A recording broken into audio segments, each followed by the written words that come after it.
Welcome to Morgan Minutes with me, Shaunagh McAvoy, Associate Director of Morgan Consulting, specialising in finance, HR and operations recruitment.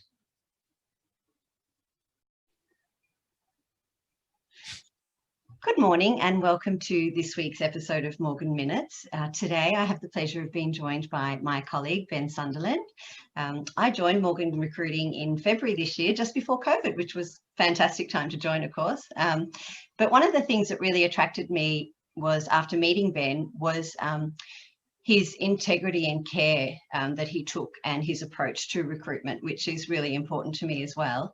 And it was really refreshing to find that, actually. So Ben specialises in logistics and supply chain roles at all levels.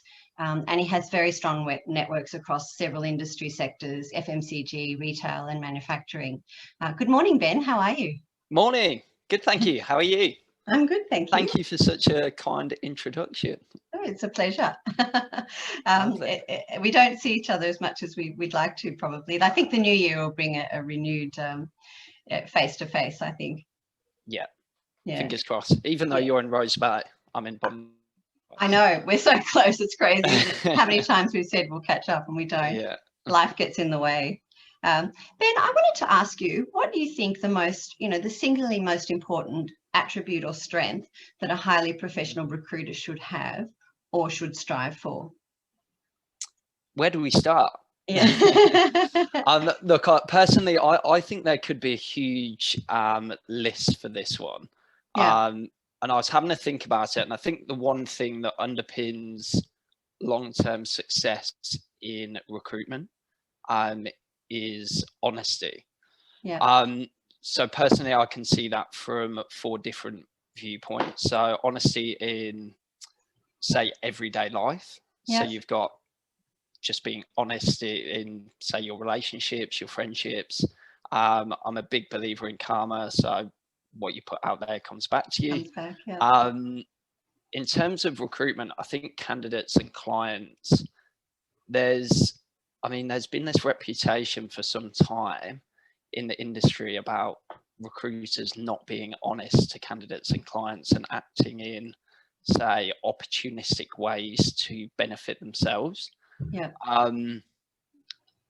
I think for me, you've got to look at a couple of things about whether or not you can actually help candidates as a recruiter, whether or not you think the businesses you're recruiting for, you should be representing them to candidates, and whether or not you think the candidate is the right fit for the role. So as a recruiter, you're sat in this pool almost between the candidate and the client that you know a lot more than either side. That's right. So being honest, you save both sides a huge amount of time and a huge amount of heartaches. And in that honesty, there's transparency, isn't it, in how you deal with them every day, with every conversation that you have? Yeah, I think for me it comes natural, and it can come at the detriment of revenue. Yeah. That's just sometimes how I see it. But I think in the long term it adds up, doesn't it? So in the short term, you may not obtain something, but in the long term it really, as you said, comes back to you, I think, definitely. And that transparency. What do you do to attract the best talent for your clients, and how do you nurture your talent pools?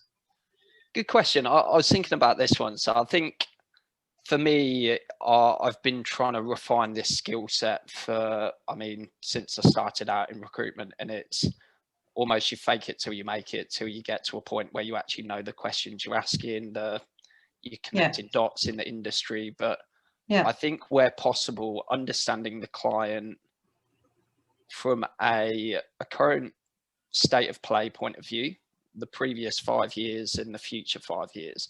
Okay. So that gives you some insight into where they've been and where they're going, and asking those questions about, I guess, what challenges are you going to be facing can help you as a recruiter assess whether a candidate's the right fit for that business moving forward.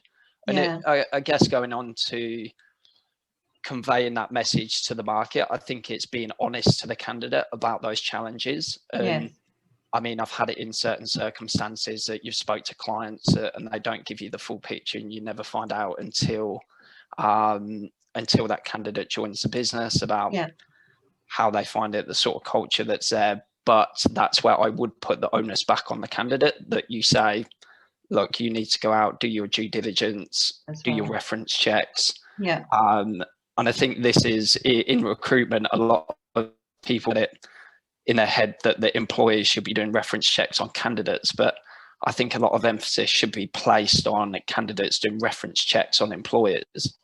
Absolutely.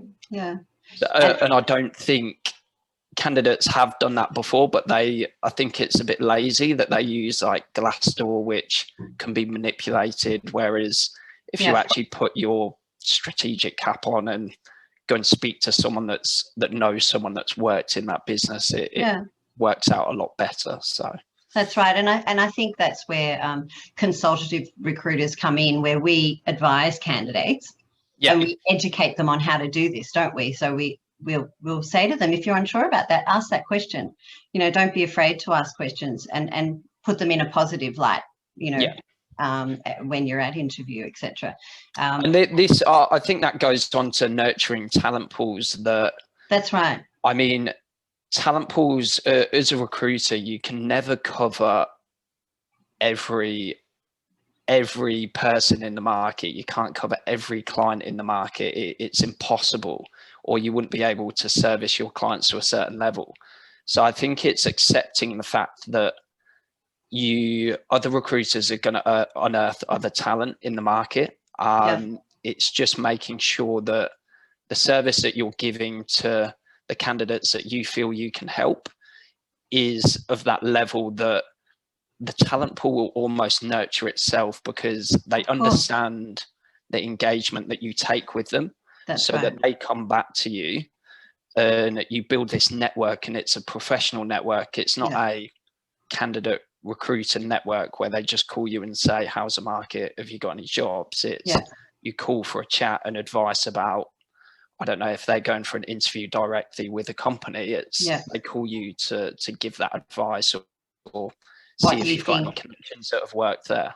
No, that's very important, and that all comes down to trust, doesn't it? And so you're nurturing that trust and building a profile for yourself as well. What tools do you use? And I've seen a couple of them, I think, to educate, inform, and connect with your clients and candidates, to assist them in understanding the market and communicating the knowledge in an effective way so that they take it on board. Yeah, so I think we can look at this from you look at LinkedIn, you look at email marketing. They're probably two of the bigger methods of being able to connect with prospective clients and candidates. But I think those tools are effective in their own way, and it's you need to put that content out there to, I don't know, reach a wider audience. And I've seen some great content from you, about how recruiters work, so that candidates understand what we actually do every day, and the tools that we use so that they can refine their process to be a better candidate. I mean, that's the whole, I think the whole point of it is to essentially allow candidates to, I'd say, not need a recruiter to actually find a job. So they've got you upskill your candidates so that, I don't know, they can connect with businesses directly that maybe you're not connected to. But also there's that level of trust that they can pick up the phone and say, have you got an into, I don't know, a business in the FMCG space? And I can say yes or no. And they're confident that if I do say yes, that I do have that introduction, so they'll go through myself. That's right. But a lot of these candidates out there have this, I think, this mindset of recruiters are out for themselves just to make a quick buck and a quick bit of money. Which, I guess goes back to the initial point that honesty, I mean, long term, it's not, I don't think, the best way of building networks. And that's right.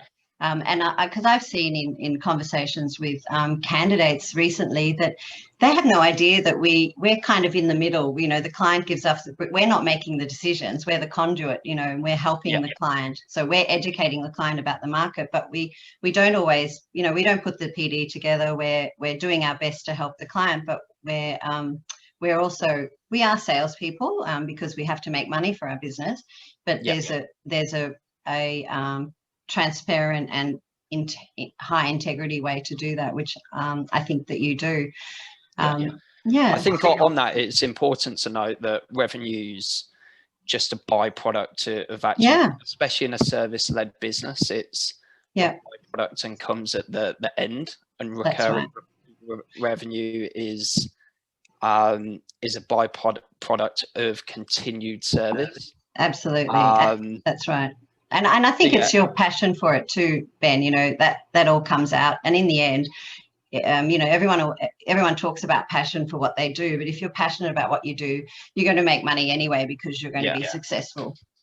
And this is like the methods that I use, LinkedIn, email marketing.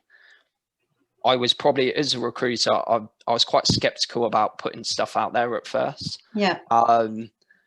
And then it's just remembering that you can't actually please everyone, but you, at least if you put stuff out there, it's going to help some people. That's right. And the people that don't want to, I don't know, digest it, doesn't matter, does it? Yeah, it's not. So I mean, as long as you put stuff out there to help people, whether it be through LinkedIn, email marketing, more personal methods through phone calls or whatever it is. That's right. I think it's just important that volume's there and it's consistent. I think consistency is really important, isn't it? Yeah. I know it's been great to talk to you this morning, Ben. Thank you. I can see that you're very successful with Movember. Yeah, I've also got a little one at the bottom as well. So are you raising money for Movember? I'm actually not. No, I kind of cheated because I started in, I think, August. So, I've done a couple of other charity fundraising. You have. That's right. It's a great cause, and I'll be donating. But fantastic. Well, I'm glad to see you are doing very nicely, and I'll finish off there. And thank you very much for your time, Ben. Thanks so much. Great.